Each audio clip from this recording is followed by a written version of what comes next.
Hi, my name's Yvonne Wan and I'm the creator of Focus Comic. I'm an award-winning artist and I'm also an art educator too.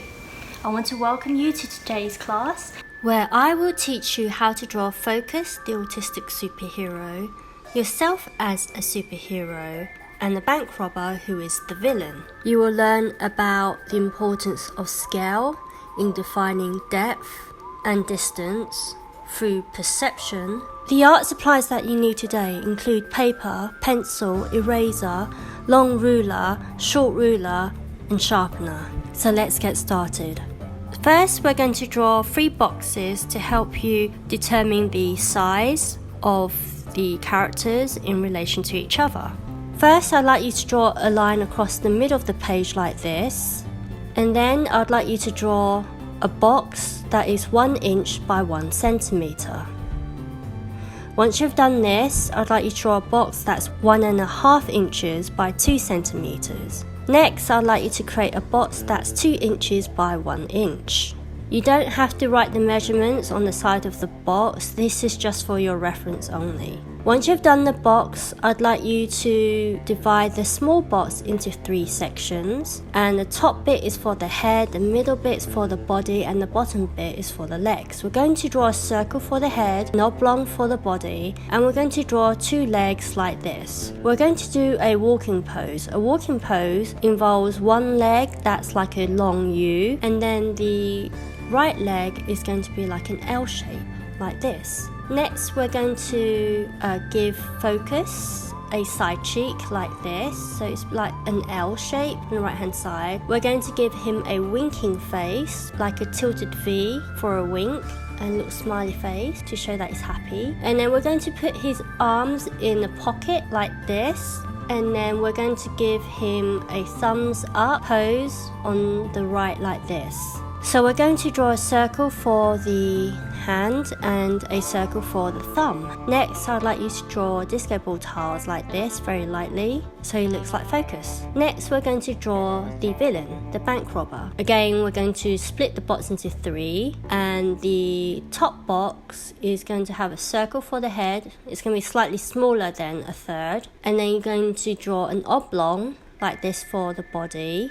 So we're going to draw a running pose, so his right foot is not touching the ground, so it's just going to be like an oblong like this with a U to define the shoe like this, and you repeat that on the other side too. And we're going to define the tummy like this, and we're going to draw the pants. Next, we're going to draw the hand by drawing a circle. He's holding the bag, and then we're going to draw like another oblong on the other side, so to suggest he is running. We're going to draw the arm and the bag of cash. It's like a sling over his shoulder, and then we're going to draw a dollar sign. And then you can draw a hat like this, or you could do a beret, and you can draw glasses, or you can draw a mask, or you can draw the eyes any way you want. Okay, so it's your villain, it's your bank robber, so draw the face any way you want. Don't forget to put the ears on there.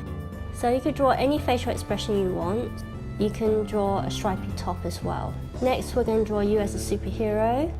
Repeat what you did with the bank robber by drawing a circle for the head, an oblong for the body, and the same running pose with the legs like this. Now, you can draw any facial expression you want. You can draw 2 eyes with lines like this if you want.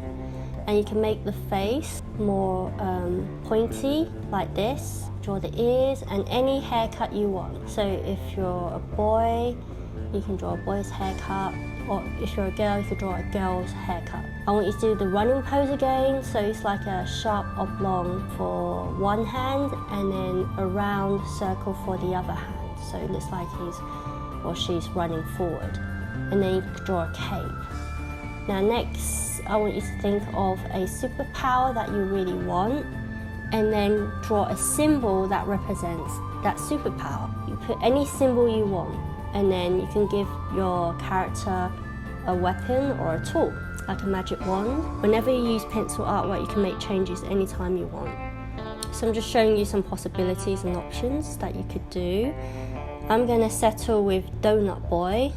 My superhero is called Donut Boy. His superpower is being able to create donuts whenever he thinks of donuts. He can actually resolve the problem of famine by feeding everyone who's starving on the planet. So that's a kind of cool superpower if you like donuts. So by now you should have focused autistic superhero, a bank robber that's running away towards the viewer, and there's you chasing after the bank robber as a superhero too. So now that you finished your drawing, I want you to name your superhero. I want you to write that down on the piece of paper on the side, and then I want you to choose your superpowers and write them down too. Next, I'd like you to explain why you want those superpowers. So I want you to write down the superhero names, your superpowers, and why you want those superpowers on paper. And then the final question is, what problem can you solve with those powers? So you can bring world peace, for example, or bring an end to famine, or or anything you want. So next week, what we're going to do is I'm going to teach you how to transfer your art onto the Arizonian landscape drawing that we did in the previous week. So you will need all the artwork that you've done in previous weeks in the next class, so that I can teach you some really cool stuff. So I hope you had fun. See you next week.